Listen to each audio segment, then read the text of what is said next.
Welcome back, everyone. I'm so excited to bring Amy Deanne is back. Welcome back to the show, Amy.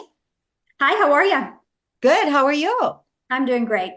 So today you are here because we are talking about part six in the series that you are presenting called Your Truest You series, a guide to becoming your authentic self. And so this is our sixth episode today. And what topic will we be discussing today? Today, we're going to talk about taking your time. Ooh, I love taking your time. This is such a perfect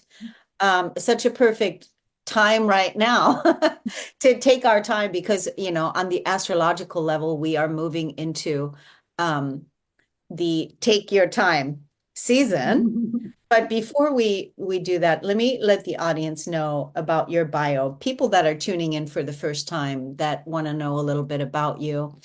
Amy, you dedicated your earlier life and years to being a mom and a wife. And after facing a separation and ultimately divorce after 29 years of marriage, you realized for the first time that you didn't know who you were.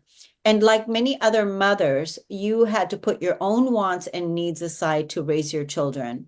Now that your children are adults and no longer depend on you as they once did, you found yourself on a unique journey of self discovery.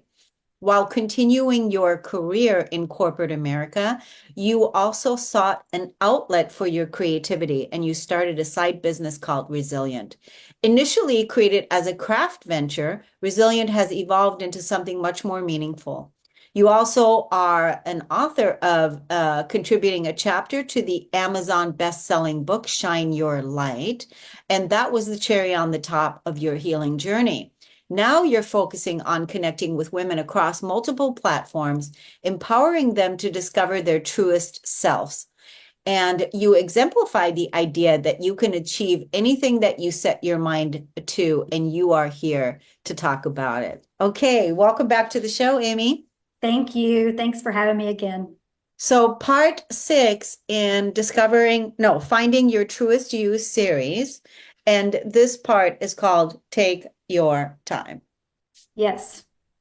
So what does that mean? Take your time. Ooh, it means a lot of things, which is really important. And sometimes I have to reread that chapter of my book to remind myself of that because I am probably guilty on all levels of not taking my time, of rush, rush, rush, rush through this, rush through that.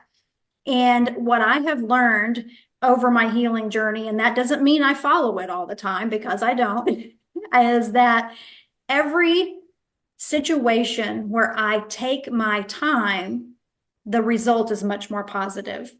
For example, if you are washing your dishes and you're rushing through it, you're going to leave some dirty. If you are going out into the dating world before you are ready, it's going to flop. It's not going to be a good thing. Whatever the case may be, taking your time always will yield you a more positive result, bottom line. I mean, taking your time with everything. They're really, when we look at the underlining energy, like what would be the reason for the rush? Like, is that something that you look at when you're rushing? Like, why am I rushing? Yes, Right? yes. Why? You end up, if you are rushing through something, especially if it's entering the dating world or rushing through your healing journey or something like that, you end up causing more wounds for yourself that you need to heal from, or you cause more distraction from your healing journey, or you cause more pain for yourself. There's no need to rush through that process. And sometimes I think depending on where we are in our healing journey, maybe it's the first time we've been alone, kind of like it was the first time for me to be alone. And you tend to want to rush because you don't like that feeling. You don't like that feeling of being alone. I don't want to be alone. I want to hurry up and find somebody. I want to hurry up and date. I want to hurry up and go out. And that's not the answer. If you sit with your feelings, if you learn to love yourself, all these other things that we've talked about in the previous chapters, you will find that you're exactly where you're supposed to be. There is no need to rush. There's no need to rush out and date. There's no need to rush your healing process. So I think if you will take a deep breath, not rush, you'll end with a more positive result for sure. Yeah, the other thing that comes up for me when people are rushing is they're not grounded. And by not being grounded, accidents can happen and things can happen. That's why when you said, you're going to have leave dirty dishes, there's things are going to flop. It's only because you're not grounded. You're in your head. You're not really fully embodied in the moment. And trying to avoid whatever it is that's there, like I don't want to feel uncomfortable, so I'm rushing through it, so I'm trying to make this feeling go away, Yes. right, instead of welcoming the feeling in, like, oh my God, um I'm feeling really uncomfortable right now, right, and Yes. I'm trying to rush. One of my things is like, people that are close to me, everybody knows, um don't rush me. That's right. That's That's right. that's my thing. Don't rush me, because I'm the type of person, I'm going to be on time. I'm going to show up. I'm going to be early most likely. And I just know that I need to be able to show up peaceful and calm. And I can't be, if somebody tries to rush me because they're late or because of whatever else they're going through, that doesn't work well with me. No, I agree. You get all these feelings of anxiety and things that start to bubble up in you when you start rush, rush, rush. And I look back on the journey of being a mom and, you're rushing out the door, get your clothes, get your cleats, get your this, get your that, get your kids to this place, that place. Oh, we don't have enough time. Let's run through a drive-through. So we're eating crappy food and, rush, rush, rush, rush, rush. And it's just, it doesn't serve you well at the end of the day. And so now in my new journey, in my new life, I try to take my time. And that doesn't mean I'm going to do it all the time because I am guilty of, oh, I do sometimes have to think, okay, why are you in a hurry? Why are you? We're going to get there at the same time. It's okay. Whether it's driving fast, my mom really gets on to me sometimes by one of the freeways that we have in Dallas is probably one of the most dangerous freeways in the country. And people drive. I leave my house at 5:30 in the morning to go to my corporate job, and people are driving 80 and they're on your tail. And I'm like, you know what? I'm going to get there at the same time. I might even get there safer if I just take my time. So that's just important. Yeah, I think it's a good boundary to have. I think it's not just take your time, in the chapter, but literally take your time as the cover of the book. Take your time as in life. Take your time, slow down. What's the purpose behind the rush? Is it because you made too many commitments and you said yes to too many things, and now you have to rush from place to place to place? What's the purpose of the rush? And really being able to identify what that is, right? Oh, I'm trying to rush because I'm feeling lonely. I don't like feeling this uncomfortable feeling, or I'm used to rushing, or whatever the habit is. But to reveal it to yourself to make that change. Yes, I think it takes intention. It really does because I was in the habit, first of all, and then secondly, I didn't want to sit with my feelings. I didn't like feeling uncomfortable, but it was very necessary in order to heal. And then after that, I did start to commit myself to too many things. I wanted to have too many irons in the fire everywhere. And sometimes you have to say no, and that was a huge problem for me. I didn't want to say no. I'm the yes girl.